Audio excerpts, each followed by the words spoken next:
What's up, y'all? So technically this is part two of the Dakota Digital VHX install. I didn't do a part two technically on the first car because that one was pretty simple. 96 Impala uses a BIM module, which I believe is either a body interface module or I don't know what it stands for, but Dakota Digital sells it. It's the part number BIM-01-02, and I'll put a link to it. Basically, if you have an OBD2 vehicle, so 96 Impala or an LS swapped Impala, you can plug this module into the OBD2 connector and you can grab your coolant temp, your speedometer, your tach. On some cars, you can actually get your oil pressure and everything like that. So these are all things that the computer, all the information the computer already has, you can grab it right out of there and send it straight to the Dakota Digital. So with the 96 that I did, that's what I was able to do. The only thing I had to run separate was the oil pressure, and that's it. Everything else was canvas. So basically through that, I'm working on a 94 today. This is the one that I did the interior on that last video.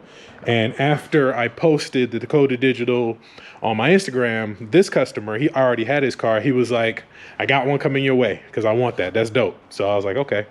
So I'm in the process of installing it. However, because it's a 94, it's an OBD1. So I'm not able to grab those signals out of the connector, out of the computer anymore through the OBD2 port.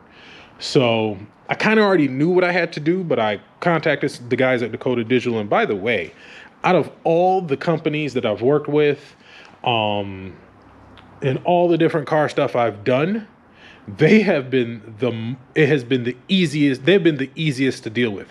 I call Dakota Digital, I get a person, secretary, whoever sits up front. I need tech support. She's like, it's for a product you already have or something you're looking to buy. I already got one. Cool. Tech support, how can I help you? Hey, this is what I have. This is what I'm trying to do. Super cool. I mean, I got my answer. I was on and off the phone with them in probably 2 minutes, but I kind of already knew what I had to do. So I'll walk you through what I had to do, for each component, and I'm still in the process of doing it. Okay, so first things first. If you have one of these Impalas, the oil pressure alert system on these things is absolute garbage. On the 96s, it just gives you a light. And basically that light just tells you if it's not there, then you have oil pressure. If the light is on, you don't have any. I'm not sure what the threshold PSI is for it, but that's what it is. So that's never something, I don't think that's something you can get out of people always want to pull up while I'm filming. They didn't even come in. They just backed out and left. Anyway, so the oil pressure system on these cars, it's either a light or it's a gauge that's not really accurate. So it's a single wire that goes through the harness into the dash and up to the cluster to either give you some type of weird reading, or on a 96, a light. So you have to use their Dakota Digital oil pressure sending unit, which comes with it, and theirs actually screws right into the existing adapter that's in the car. So no modifications. Unscrew your old one, put the new one in, and then you got your wire. I ran the wire out right here. So I think this is the oil pressure. Yeah, it's the oil pressure because it's got this little silver thing here. So that one you'll have to run manually.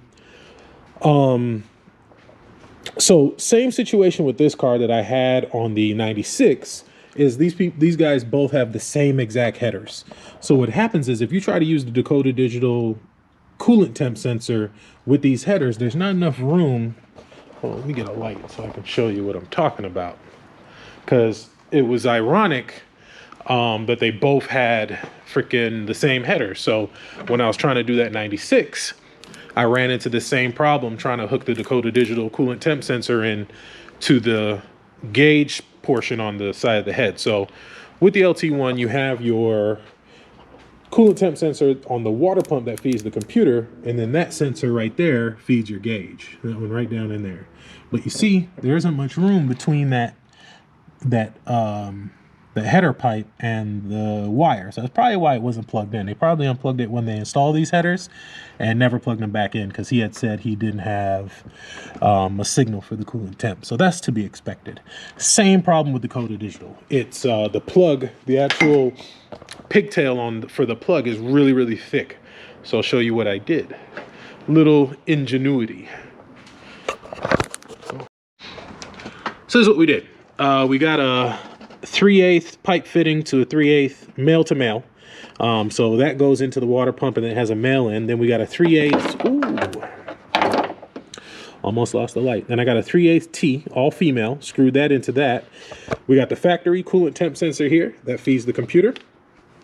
And then we got the Dakota Digital. It has an adapter that comes with it. That's 3/8 to 1/4, because the actual sender is a 1/4. And this one's a 3/8. So it's got a 3/8 to 1/4, plug that in, run the wire, and then we got it run all the way here. So now this will go through the firewall right into the brain. And now we have oil pressure, we have temp. Perfect. Now, the next two things that we need are gonna be Tach, and which is RPM, your RPM gauge, and your speedometer. So as you know, 96 was the only one that came with a Tach. So that wire is in the dash. So when you pull the plugs out of the back of the dashboard behind the cluster, there is a white Tach wire back there. You run that straight to the Dakota Digital brain. Done.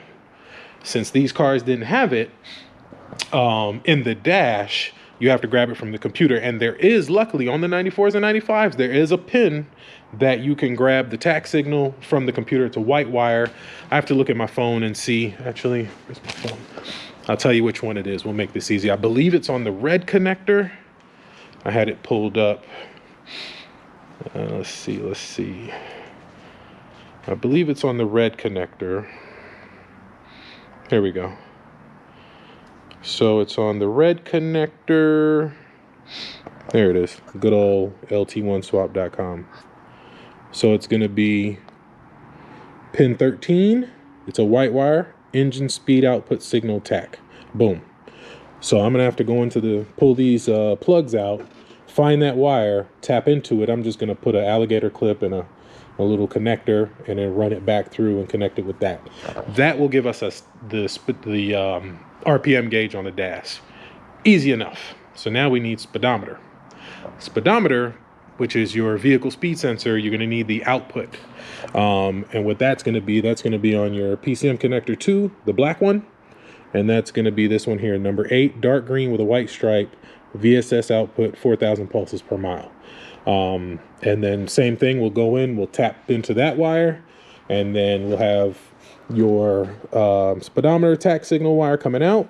We'll put it on, we'll probably loom it up with that, put it through the dash, and then we'll have our Tach, we'll have our speedometer, oil pressure, and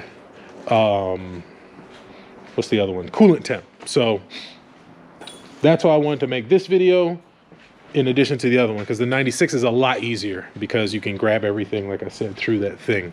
And then hooking it up to the brain, nose running. I spoke with the Dakota Digital, and on the brain for speedometer, you're just going to use SPD send, the white one. That's the only one you need to hook up. You don't need to hook up any of these other ones. Your Tach will go in here, coolant temp goes here, and then the oil pressure goes here. And I believe that bare wire, you wrap it around the ground, and then that's it. And then your fuel is easy. You can get the fuel sender wire from up here, which is the gray wire, and that goes into your fuel send. Your fuel negative, this is one that I've seen a few people ask questions about. You actually have to run a ground from the same ground as the fuel pump. And sounds hard because you're like, well, then I got to crawl up under there, which is what I thought. But because I know these cars so well, I had an issue way back when with my car. I was at a meet and I don't know, it wouldn't start, or it was doing something stupid, and it was just intermittent. And the ground back here was loose, which I believe is this one. It's either this one or the other one. I think it's this one. So this is your ground that connects to all these wires here, but it's also the ground for your fuel pump. if you didn't know that. So you can actually just run a wire from here up to the front, connected to the brain, and you're good. It worked in the other car. And yeah, I got this all done. Look at that. So I'll post a picture of how it looked before, and this is after I went through and worked my magic. And they were running a JLW7. Oh, I was looking for these. So that's that. So I'm gonna go ahead and start running these wires, and hopefully we can get this thing wrapped up today. All right, so I got everything pretty much wired up. The only thing I need to test is the speedometer, but I kind of just ran the wires kind of all haphazardly, and you know, not nice. I just got them run really just so I can plug everything in for the most part and just test that it works, all the signals that are coming from here, before I run all the wires through the firewall. So I did make a mistake earlier on the plugs. So the Tach wire, it is A13.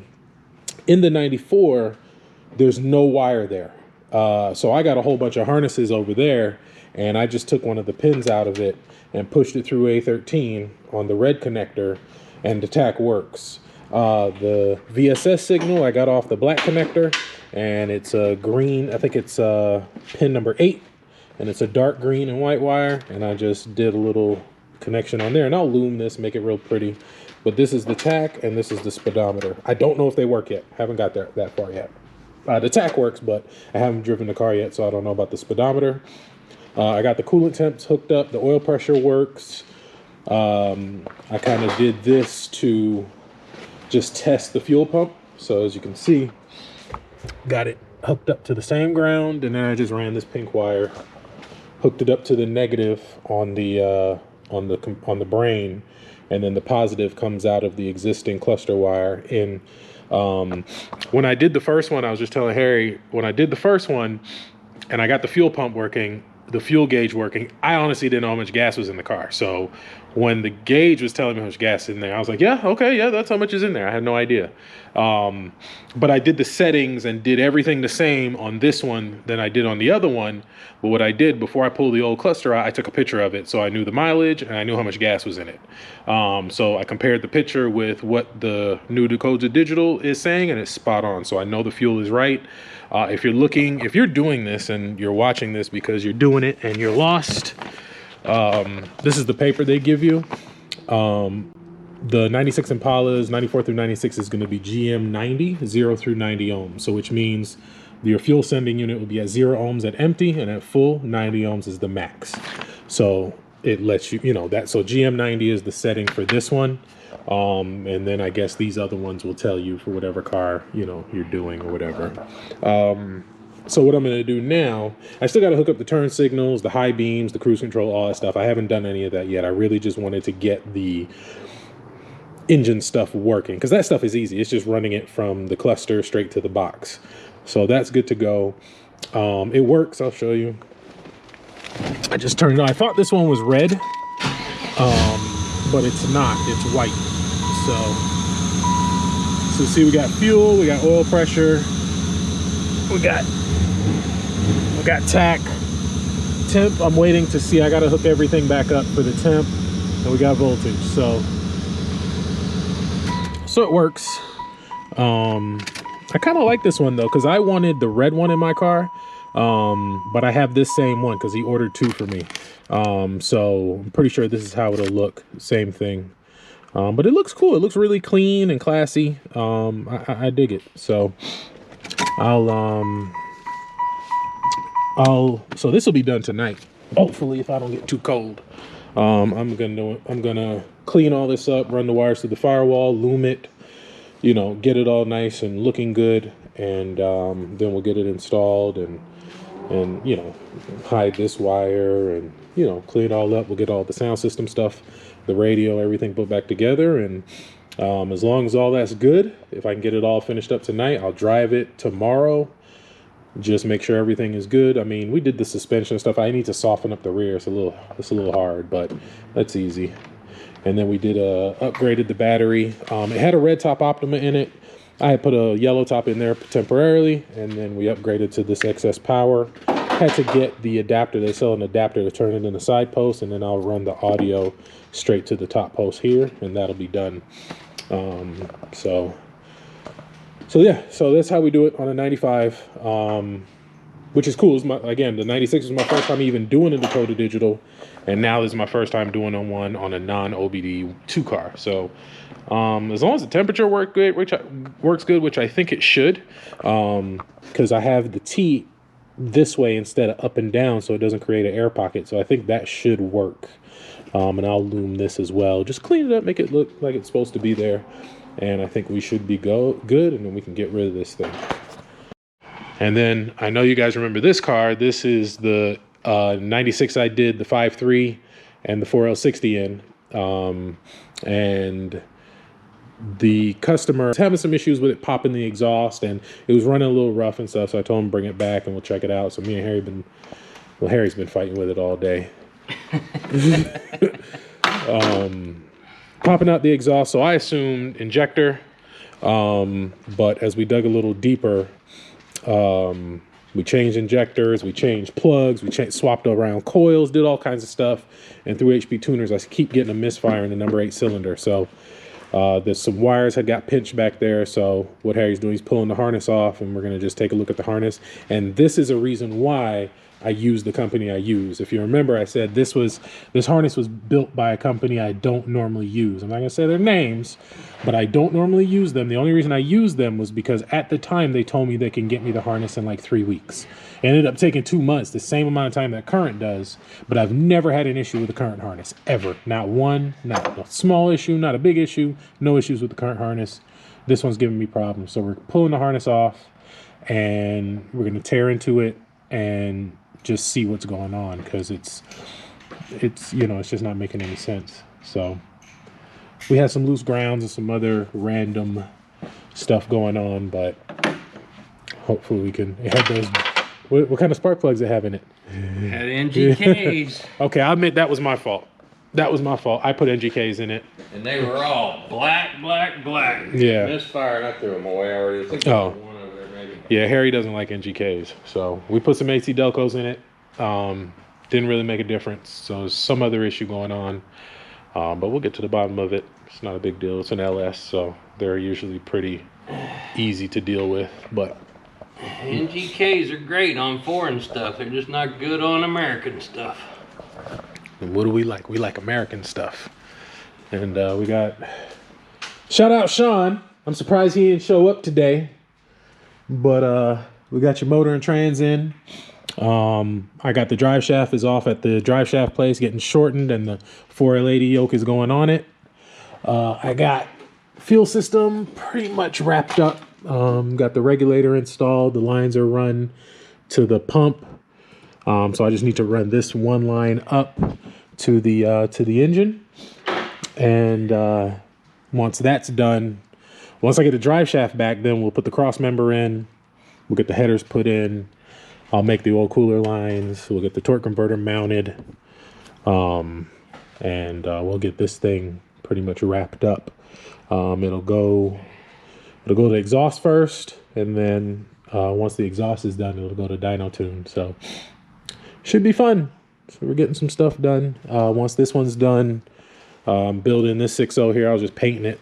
But I don't think the red is really going well on there, so I may just paint it black and call it a day. And you know, we'll see. But yeah, so I got to put this one together, and then you know, that's it. So I'm gonna jump back on this thing. I'm gonna start cleaning it up, getting everything nice and neat and pretty, so I can get this car done and out of here. Customer's coming to get it Saturday. Today's Thursday, so I don't know if I'll get this video posted tonight. Probably not, because I want to finish the video and have it running so you guys can see the speedometer working, the, you know, everything working like it should, sound system bumping, you know, so I can get a good outro. Because one thing I realized I don't do outros to my videos. I always forget, or I'll like, I don't like that, and then I'll just cut it out completely, and then the video just ends. So I got to work on that. But, and shout out to my boy Guru, Sean. I don't know if y'all, a lot of people came over from him saying Guru sent you. I appreciate each and every one of you guys. That was super cool what he did. I'm surprised only 3 people did it, me and the other 2 guys, because I mean, that's an awesome opportunity. I mean, he's got 30 something thousand followers. I've got like 2,200. Why would I not take 30 seconds to promote myself, you know, on his channel? It's crazy though, because a lot of people confuse me with him.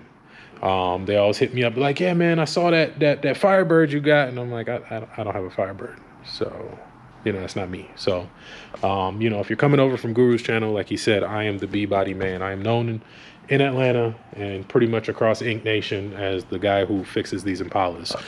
As you can see, this is what I do. So, got some updates on my car. It's been gone for about a month. Once I get it back, it's not getting painted, it's getting something else done. Once I get it back, I will show you. All right, so under the hood is done. I got the wires routed into the car. You can't see anything here. Really, you can't, just on first glance, you really can't tell that anything's been changed. But if you look under there, you can see the T and everything like that. The inside's still a mess. The box is mounted. The brain is mounted. You can't even see it. It's in there. It's down in between there. Let's see. Yeah, you can see a couple of the wires and stuff like that in there, but it's mounted right in there. And then this is just extra wire here. The only wire that's going to be coming out of the brain is this one. This is the switch wire to go through your settings, but as you can see, everything is working and functional. I still got to let it get up to temp. I just didn't want to run it in here with the door closed, but Tach works. Still got to do the speedometer and let the car get up to temp to make sure the temperature works, which it should. I mean, I don't see a reason why it shouldn't. So I know the fuel gauge works. So yeah, the last thing I was messing with was the radio, and for whatever reason I wasn't getting any sound out the bass.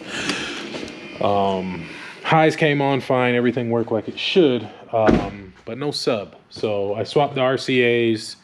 That didn't solve it. So I'm thinking either it's an issue with the amp or the sub, because it's getting the signal, and even when I ran the sub channel through the door speakers, it was all 80 hertz. So I know it's not the radio not sending the signal, it's sending the signal. I know it's not the RCAs getting the signal to the back, because I swapped the RCAs. So I got to investigate the amp or the sub, but I'm tired. I'm going to knock that out tomorrow. So on tomorrow's agenda, we will finish this car, get all the sound system stuff figured out, get the whole dash and everything back together, get the back seats back in. We will drive it, calibrate the speedometer, and send it home. It's been here a while, did a ton of work to it. Just recap on this car. Willwood brakes in there. Got the Willwoods rear, fronts, Willwoods. We did coilovers front and rear on this car because he wasn't sure if he was going to go 24s or 26s. Rewired the sound system, Dakota Digital, full interior. Did full interior on this car. Carpet, headliner, seats.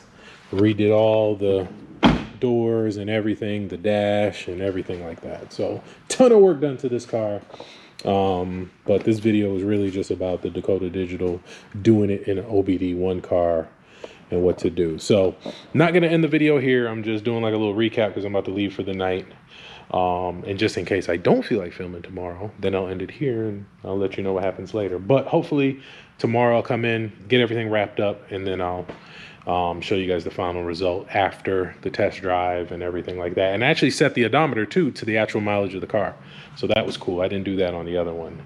But again, this is only the second Dakota Digital I've ever installed. So, you know, learned a little tips and tricks along the way. So yeah, got the odometer set to the mileage that was on the cluster when I pulled it out. And got all the wires running. The hood looks nice and clean. You can't even really tell the difference. We put the excess power battery in. So that's it. So I'm out of here for tonight, and then I'll pick this video up tomorrow. But for you, it'll be like 2 seconds. What's up, y'all? Another day, another Impala. Hey, I like that. Another day, another Impala. Maybe that'll be my new tagline. Everybody got their taglines. Guru got his tagline. Everybody got their taglines. Maybe that'd be mine. Another day, another Impala. So, back in the shop this morning. Got my official merch on. Coming soon. Got the wife working on that. Because I know a couple people have asked. So I just got here. First thing I need to do is figure out why the sub wasn't turning on this motor. In this car. So highs work fine. They work great. Can go and tune everything. I went over all this 2 seconds ago, so whatever. So I was like, you know what? I got a 15 in there. I was like, let me grab this 15, put it in here, hook it up. And I was like, you know what? Let me check and see if the sub is even hooked up. Because, you know, sometimes with these prefab boxes and stuff like that, it's not hooked up. So I pulled this little cover off, and what do you find?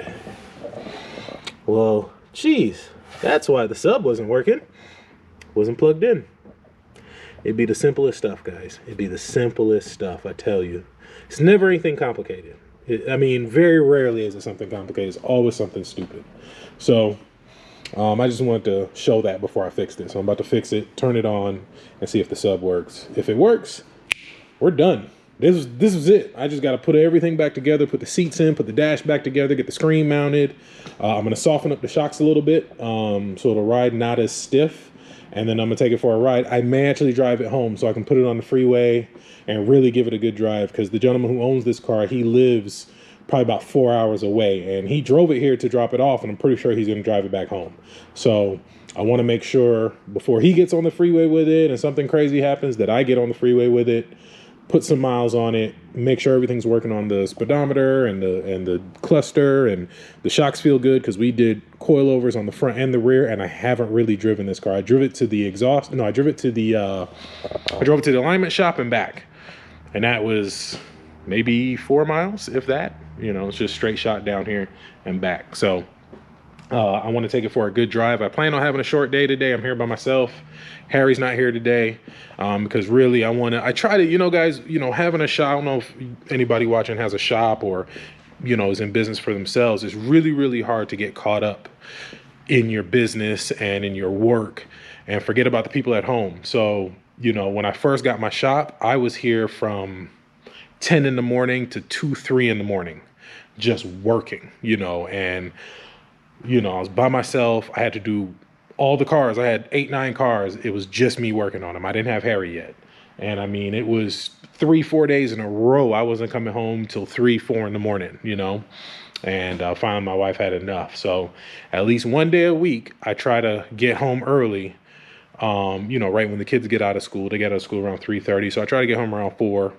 So I can spend time with them and stuff like that. Because usually by the time I leave the shop at night, they're asleep when I get home. And then sometimes I don't wake up till after they're already at school. So today's one of those days. Today's Friday. They're going to be gone with the grandparents for the weekend. So, you know, I want to take my boys, get a haircut, stuff like that. So I need a haircut because I've been, but, you know, I want to at least get their haircut and stuff like that. So my goal today was to come in, get this car done, and then I was going home.